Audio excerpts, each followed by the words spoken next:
Hello, everybody. First of all, I do celebrate this opportunity to make my intervention in another constructive dialogue around Bakhtin's works and theories. I would also like to extend a warm salute to all participants in this conference, to the organizers, since we are all sharing this unexpected experience of a pandemic. Let us begin with my brief Histoire de vie, a story of life around Bakhtin's scholars. I was an active participant in several Bakhtin conferences since the Fifth International Conference held at the University of Manchester in 1991. There, we had the opportunity to meet and listen actively for the first time some distinguished voices as Vyacheslav Ivanov, Sergei Yaverintsev, and other active researchers in the frame of the Soviet Union. Soon after that unique experience, I took the responsibility to organize, together with my close colleague Lauro Zavala, the sixth Bakhtin Conference in Mexico, 2 years later, 1993, at a small village near Mexico City named Cocoyoc. It was a second and successive opportunity to meet a significant number of Russian participants that now belong to the Russian Federation, as Vitaly Maklin, Natalia Boneskaya, among others. Many years later, in the frame of the Bakhtin Conference at Bertinoro, in 2011, under the direction of Federico Pelizzi, who worked in Bologna University, Italy, I made a proposition to the organizers to register in video the voices of eminent scholars that took part in the dialogic experience, as Cesare Segre, Katerina Clark, among others.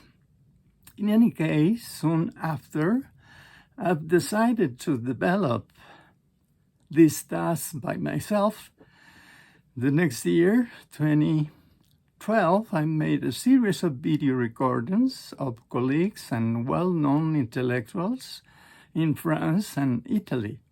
It all began with the testimonial stances, a self-reflective narrative of Svetan Todorov around the ethical turn in his research, particularly when he wrote one of the first monographic books around the dialogic thinking, Mikhail Bakhtin, Le Principe Dialogique, and his book around the question of the other, La Conquête de l'Amérique. In another space, and almost at the same time, in Bari, Italy, Augusto Ponzio was also engaged in the introduction of Bakhtin dialogism in the frame of reception, the episteme and the sensorium of what has been called the era of post-structuralism or deconstructivism. Neither of these authors were aware at that time of each other's readings and appropriations of Bakhtin's writings. In another chronotop of reception of the dialogic thinking, and also in the context of other languages and cultures, in the year 2018, I got in touch and met two Japanese colleagues that have attended in recent years different Bakhtin's conferences in Sweden and then in China, in order to capture in video their own stories of their academic paths around Bakhtin's dialogism. Curiously, both of them are researchers that work in the field of cognitive psychology, one in Tokyo, Kiyotaka Miyazaki, and the other in Kyoto, Yuichi Nishimoto, and both of them share a conceptual framework a conceptual framework from Bakhtinian theories and the writings of Lev Vygotsky. Paradoxically, they are both strict contemporaries working in the Japanese academia, but they are not aware of each other's work. By the end of 2019, I have registered in video in Madrid and Granada, Spain, 3 stories of intellectual academic life of colleagues that they do know each other because they work at the same department at the University of Granada.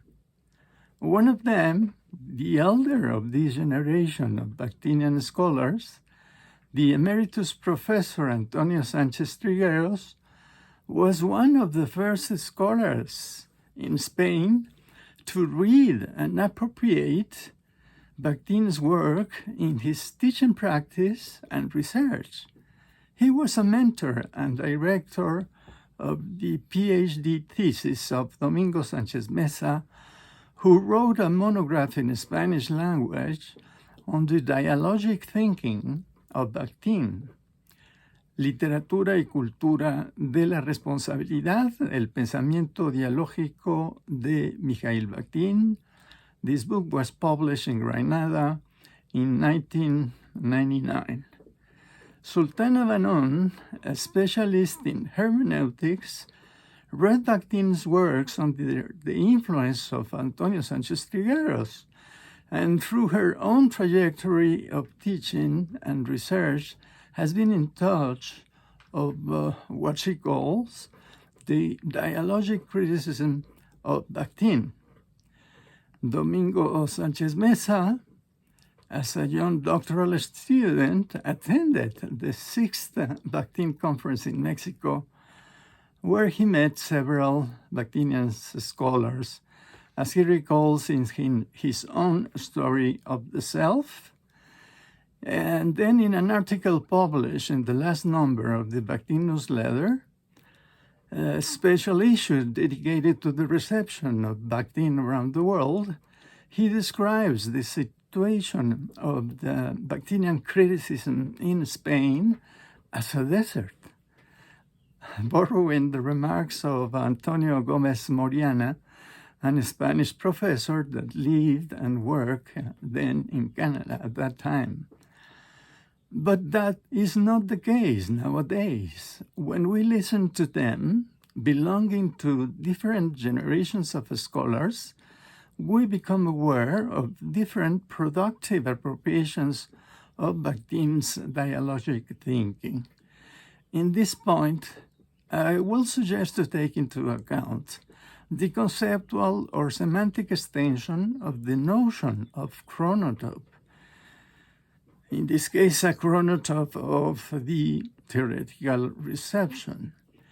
So, taken not only as a configuration of those coordinates of space and time in discourse, but also as a figure of what Patrick Sériot describes as l'air du temps, l'esprit of the times, the zeitgeist in the well-known German formulation, and l'air de l'espace, space-air, as the frame of view cultural circumscriptions of theoretical discourse.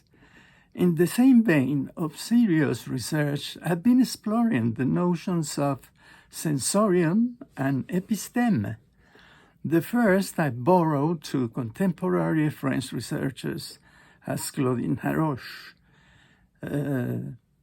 In brief, the term sensoria is related to the perceptual means to construct our subjective and collective realities.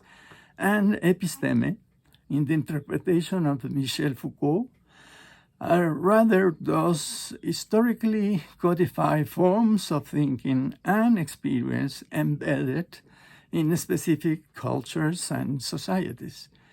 In any case, my research project on the reception of Mikhail Bakhtin's work among languages and cultures goes beyond a recollection of testimonies, stories of intellectual lives. It is rather oriented to reconstruct the epistemic and cultural context, once more, the sensorium and the episteme, of the frame of reception and interpretation of dialogic thinking. In this sense, I invite you then to listen actively the testimonies of these colleagues, these dear colleagues, from what I call the Bakhtinian circle in Granada space. Thank you for your attention. Greetings from Mexico.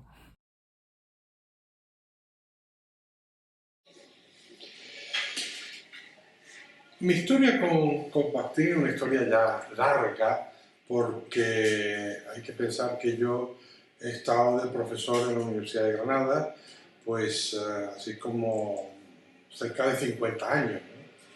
Y claro, yo conocí a Bakhtin muy pronto, y ahora voy a decir cuál fue el camino por donde yo me lo encontré, ¿no? Yo terminé mis estudios aquí en Granada, mis estudios de filología románica, me los terminé en los años 60.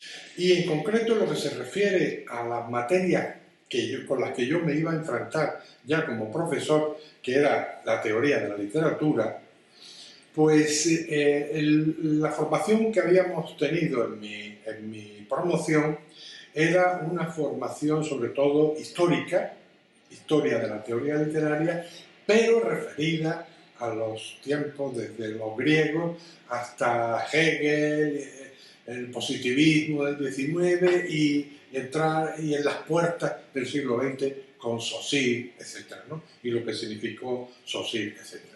Cuando yo me hice cargo de esta materia, de la teoría de la literatura, entonces se llamaba crítica literaria, pero en fin.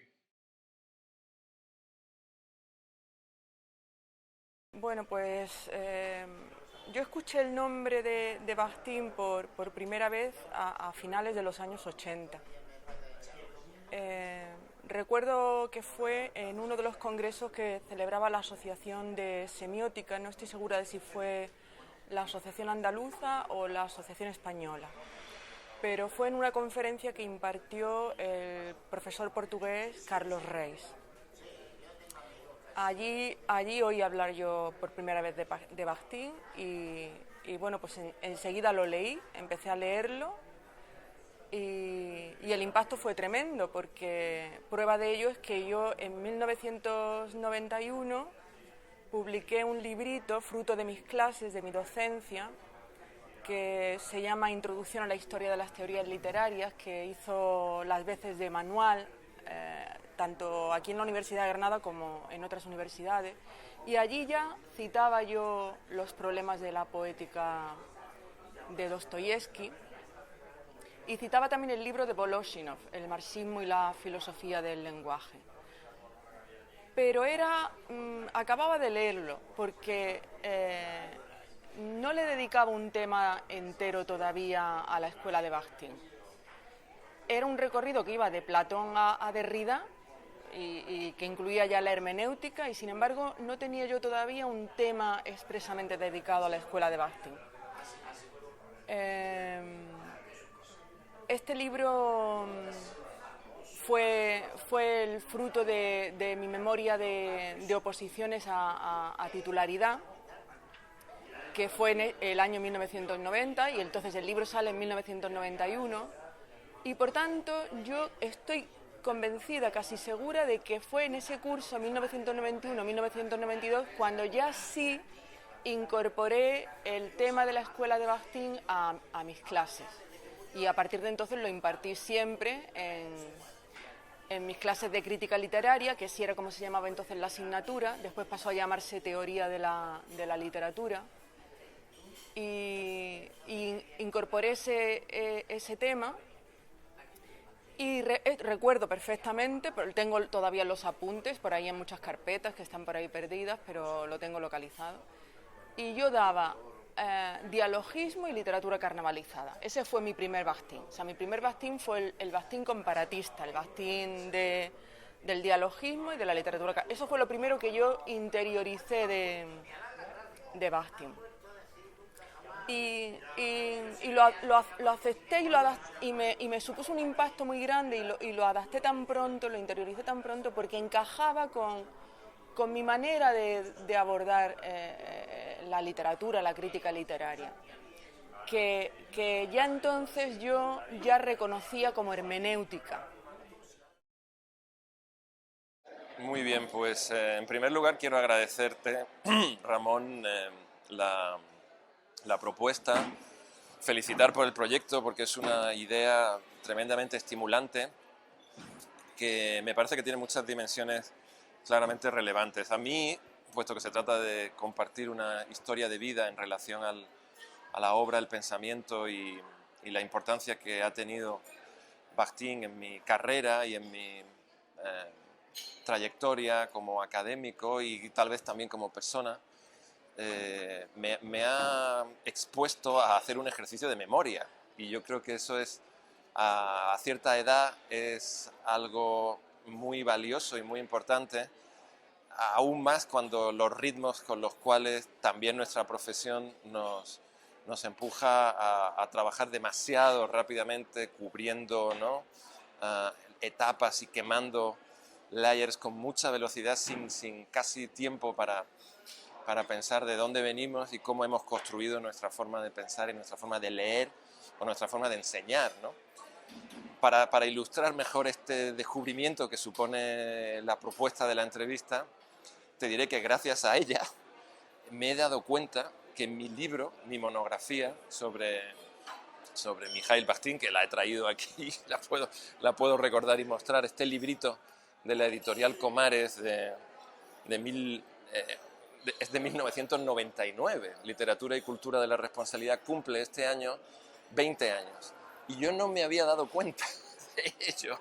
No me había dado cuenta de ello y ha sido pensar para esta mañana esta entrevista o esta reflexión en voz alta contigo y con este proyecto el que me ha hecho ver que han pasado 20 años de ese libro, que obviamente fue un libro y una publicación muy importante para mí, para mi carrera y un punto de inflexión en esta trayectoria bakhtiniana de la cual quiero hablar hoy, ¿no?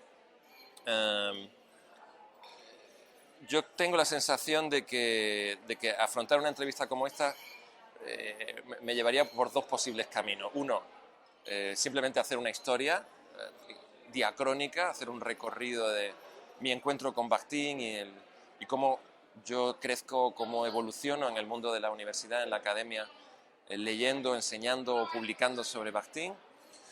Y una segunda línea o una segunda forma de afrontarlo que sería compartir cuáles son los grandes conceptos, las grandes ideas, los grandes descubrimientos en la obra y el pensamiento de Bakhtin que estuvieron y están en la estructura mental de mi entendimiento de la teoría literaria o de la literatura comparada, que son las disciplinas junto con la comunicación, con los estudios de comunicación en los cuales yo trabajo.